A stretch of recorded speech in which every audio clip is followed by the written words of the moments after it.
we are going to have a freelance hacks.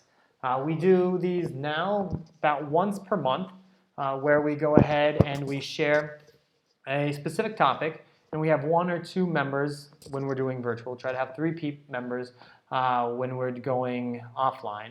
But essentially, we have a discussion over a specific topic that's very technical and very specific, so that you can go ahead and learn something, ask questions from some experts, and hopefully be able to grow and expand your own skills in various ways. So we decided to have a freelance hacks around creating pitches and pitching to different various clients. I know a lot of the members actually on here are fairly senior, so it may be may end up being more of a conversation than a discussion rather than overall presentation on it. However, we've convinced the wonderful and amazing Susana Mendoza, who is based in San Francisco right now, and she works as a video journalist, covering large. She has previously covered for many different Spanish-speaking media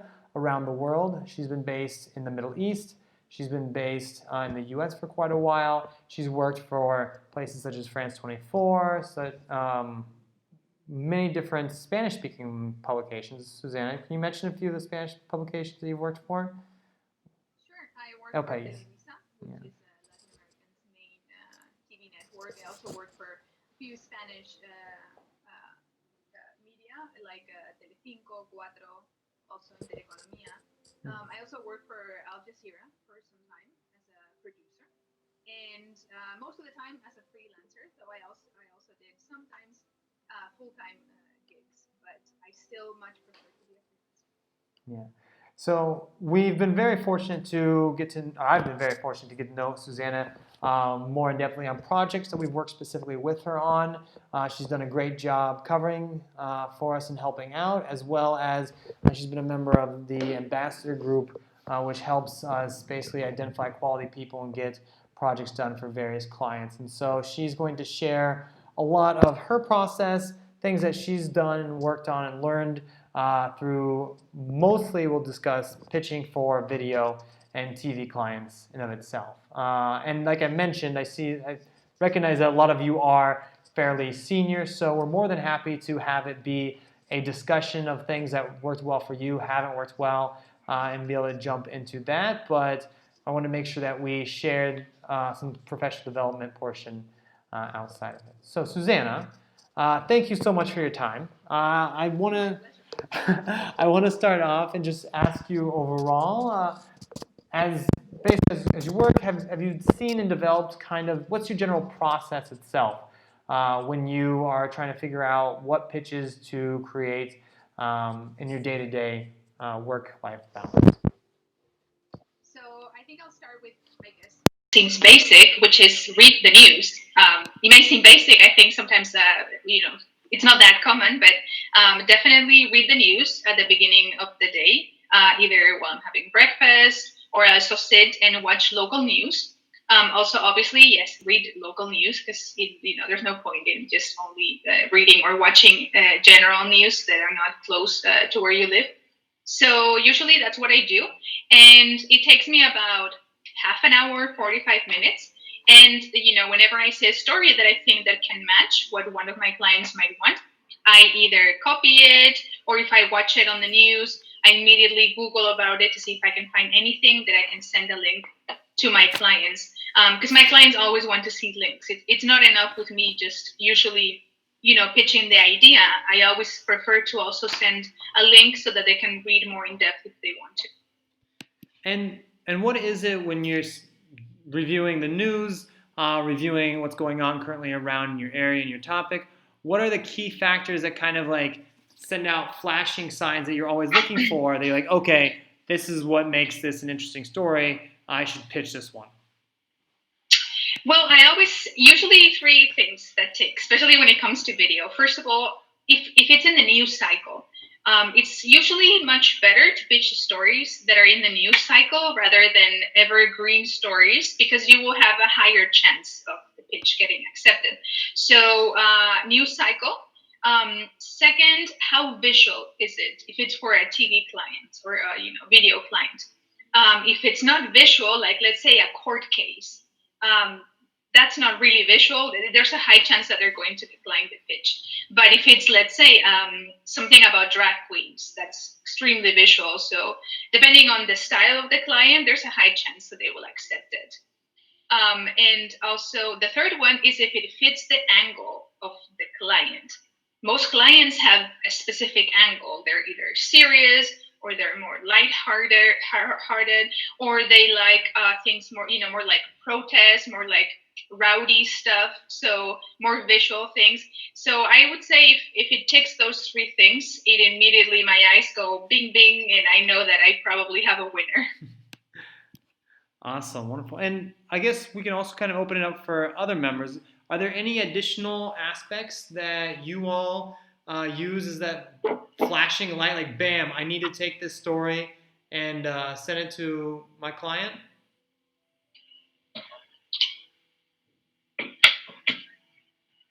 Thought we'd open it up. If not, no. Perfect. You know it all. So Susanna, can you go ahead and I guess Susanna.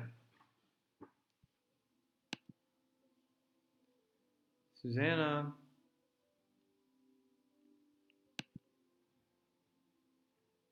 Susanna. Is it me who's gone or is it Susanna who's gone? I think it might be Susanna who's gone. Yeah. Hi. There we go. There she's back. Couldn't tell if it was me or if it was you. There you go. Okay. Can you hear me now, Susanna?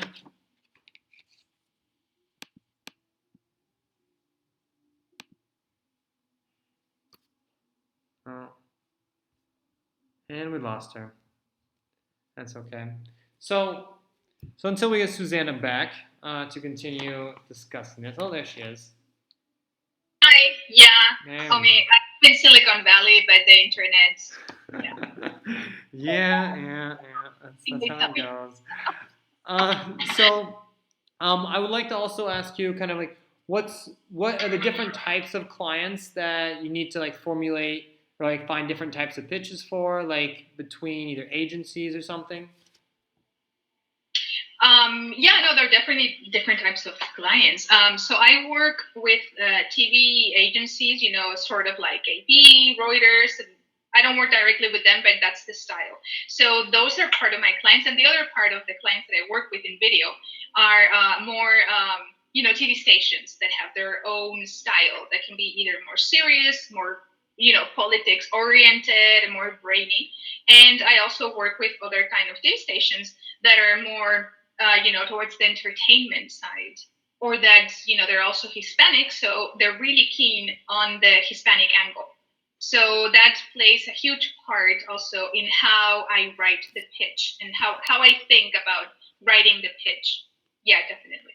In what specific way are they different from each other? Like the pitches themselves? Well, sure. Yeah. For news agency, and this works for video and for print as well. News agencies want general stories, things that are also global, that can attract a global audience, because they have to sell in France, they have to sell in in Rome.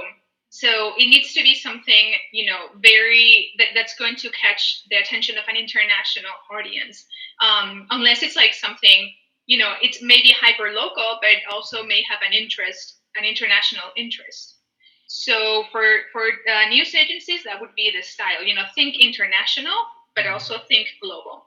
Okay. And for TV stations, depending on their style, you need to give them an angle that they can't get from news agencies. Because I had this many times, telling me, well, yeah, go and cover the protest, but why would I want to buy your image? You're going to charge me more, and I'm already probably going to get them from a news agencies anyways that I'm already paying. They're kind of right. You have to give them, value for the money, and that's, you need to find the angle that they can't get from a news agency. So, for example, in the case of the Hispanic TV stations that I work for, I always try to find a certain angle that that's geared towards the Hispanic population or that affects Hispanics. Obviously, you can't always find one in all issues, but if you spin it in such a way, yeah, many times you can. Awesome. And so can you then break down, like you've gone ahead and done your evaluation of the news, you identify as an agency or like news agency, or is this more of a feature video in of itself? And you have your top, if it fits into those top 3 categories. So what's the process of actually creating the pitch itself, I guess more for the video world, like actually formulating the pitch? What are the key aspects of it that you always focus on?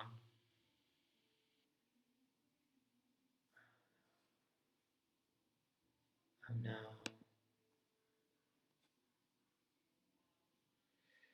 And she's gone again. And she's gone again. Exactly, Michelle. This is the aspects of not being in physical space. She's right though. Honestly, in the U.S., the internet speed is actually one of the worst I've experienced in most places around the world. It's very unfortunate. And oddly enough, believe it or not, Romania has one of the fastest internet connections in Europe, if not the fastest. Just wait till 5G, you'll get overlapped. We don't buy into 5G. It's all Bill Gates conspiracy. Fair enough. Susanna, are you there? No. Yeah. I always blame it on the simple fact that the U.S. There we go. She's back. Nope. There we go. Susanna, can you hear us now? I was just buying into the fact that in the U.S. they invested too early into internet and Wi-Fi, so too much old systems are involved. And they have to be all pulled out before things actually work out one way or the other. So while we wait for Susanna, does anyone else have any comment? There we go. Susanna, can you hear me now? Hi. Okay, so that's actually a much better connection. Yeah, I don't know what's wrong. I mean, everyone just assumes that because you're in Silicon Valley. Yeah, everyone's at home watching Netflix, essentially. So I was asking you about the actual process of creating the pitch, the actual details of the pitch. Is there anything special and unique, and what do you do for that after you've already defined what you're talking about, like the actual content of the pitch? So what I do first is I outline the general idea, and then I make sure that they understand the angle. If this is, for example, for a TV station that needs that extra angle. So let's say that there's a festival in town, right? And let's say it's a drag queen festival, and there's a group of Hispanic drag queens who are going to have their own small, group in the parade. So obviously, I think that's a great story also with that Hispanic angle. So I make sure that the editors know that there's going to be a group of Latina drag queens there, so I can interview them. So I will not only film the parade, I will also give them that extra that their audience may be interested in. And then obviously I describe the visual aspect. This is for video. If this was for print, then I would focus much more on the story itself, because there's no needed visuals unless, I don't know, maybe a picture or two. So that's the difference, I guess, when you're pitching between video and print. With video, you have to make sure that they understand what they're going to see in the video. You have to walk them through that. Mm-hmm. So I also always write a sequence of expected shots. Parade, focus on the group of Latina drag queens parading, interview with the leader, interview with someone from the audience. Just walk the editors so they can see in their mind what you are seeing in yours. Wonderful. Is there any way that you could walk us through a real example so it's not so theoretical but more tangible? Mm-hmm. Yeah, sure. I just pitched a story recently that actually was way more successful than I anticipated. And also, I wasn't very sure how visual it was going to be because it's in a lab. So that can be tricky. It can be extremely visual or, fall short out of visuals. So I pitched the story to, a Latin American TV station. And the story is about Berkeley is going to open a center at UC Berkeley. It's a center for psychedelic drugs. So they're going to study the effect of psychedelic drugs in people. And they're also going to center around the pandemic, how we can help people, get better from anxiety. So I pitched the story. I gave them, because I wasn't sure the exact visuals I was going to have. I made sure I also included that. Also because these are weird times, so some people may not let you film indoors. So I told them that, and I told them I don't know if they will let me film in the lab. I don't know how their lab looks like. I have footage of general labs that I can use as well. But the sequence that I had thought in my head was filming the professors in the lab, interview them in the lab as well, film them while they were working, film them, maybe talking to patients if possible. So that was more or less the sequence of shots that I sent to them, and also I gave them 2 interviews that I could do. And why did this specific story have flash in your head like this would be perfect for them? Because even though this is an interesting story, it has psychedelic drugs. Mm-hmm. You're not really going to film people consuming the psychedelic drugs. So there's not. So it's. I saw it as more of a serious story rather than an entertaining one. Mm-hmm. More like, let's explore. What's going on with LSD. Right now, it's beginning because of also the legalization of marijuana. That's another door that's opening right now as well. LSD, psychedelic drugs have been banned for so long and demonized that now there's a group of scientists who want to know. Okay, let's see if maybe this actually helps people, get better from certain mental illnesses. So I wanted also to explore that more than the vulgar aspect of let's do LSD. Right. So that's why I thought that idea would fit perfectly with this TV station, which is in Latin America, but is very serious. Okay. And actually, I do have to say that pitch they liked it so much that they doubled down on it. They said, let's do, instead of 2 minutes, why don't we go over 3 or 4 minutes and we'll pay you more. Nice. So that was, yeah. And even before they knew what the lab looked like? Because you said you didn't really. You're like, I don't know if I can be in the lab. I don't know what the lab looks like. So they even agreed without knowing that type of imagery, what type of imagery they would have at the final end of the day. Correct? Yeah. No, they were okay with that, because even if we film outside, I still have footage, B-roll of labs. So I have something to illustrate it with, and. So what they also wanted was me to film one patient, to talk to one patient, and that's the hard part. Mm-hmm. That's we'll see if they agree. Okay, wonderful, very interesting. What else do we want to learn about this then? Oh yeah, one question that I'm actually asked very often by freelancers is what happens if you take a pitch and you send it to multiple clients at once, and multiple clients accept your pitch. Have you had this happen before? And if so, what have you done? Yes, I have, and it's wonderful when it happens, at least to me. So you have to get ready to film more, or if you just do print, then you have to be ready to go interview someone and ask them extra questions. Mm-hmm. Or when you're writing the story, you have to use different angles. Obviously, you can't deliver the same content for all of your clients. So when it comes to film, what I do is I just film extra. Let's say that if I had to cover the story about the lab in Berkeley and the LSD, and I could go to the lab, I would probably stay there for, if I was only working for this TV station, I would be there 45 minutes approximately, between interviews and just getting B-roll. If I was filming for 2 TV stations, I would say an hour 15. Yeah, because what I do is I make sure I film from all the different angles possible, humanly possible. It's like yoga, doing film. So I get all that extra B-roll. So I make sure I'm not going to lack footage. And then I interview the same person twice or thrice, depending on how how many companies I'm working with. Sometimes people are not very happy. You interview them, twice or 3 times. But yeah, most of the times they do cooperate, so they're okay with it. They understand. But yeah, sometimes I had people like, "Oh, why are you asking me the same things twice in different backgrounds?" Yeah. How do you get it so it's very clear if you do lots of B-roll, you can only use specific images for one client, different images for a different one, so that everyone buys the specific and it owns the images that they buy. When you do an interview, how do you make it look slightly different when you're doing multiple interviews? Well, I can't ask them to change their clothes. I wish I could.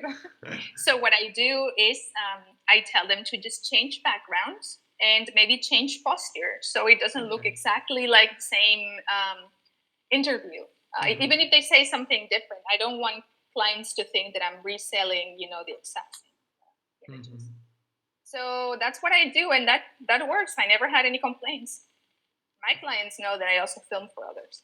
Okay, wonderful. I mean, that's also half the reason. If they're working with freelancers, they have to be flexible based upon the fact that you have to be earning money from other clients and flexible with your aspects as long as you are respectful of their needs and requirements with copyright. Yeah. Of course. Yeah, it's a give and take. Definitely. Because if you could only work with one client as a freelancer, then you would starve. Yeah. Most of the time. Is there anything else you want to share about working on pitches and mastering that, or shall we open up for questions from members? I guess I would say never send just one pitch. Since you're already send them 3, 4, and think them through. Don't just send them whatever you just write. You cook up in half a minute. Take some time to read through and think in the head of the editor. Yeah. Wonderful. Okay. For everyone else who's still with us, do you have any questions or any comments that you want to add as well, based upon your experience about creating pitches, running pitches, or any issues you've had and learned that you want to share or ask?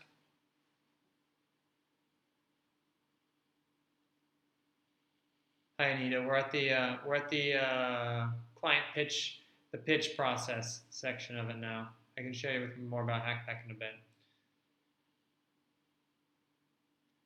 One question. Oh, I thought I just had a question as well from one experience we had.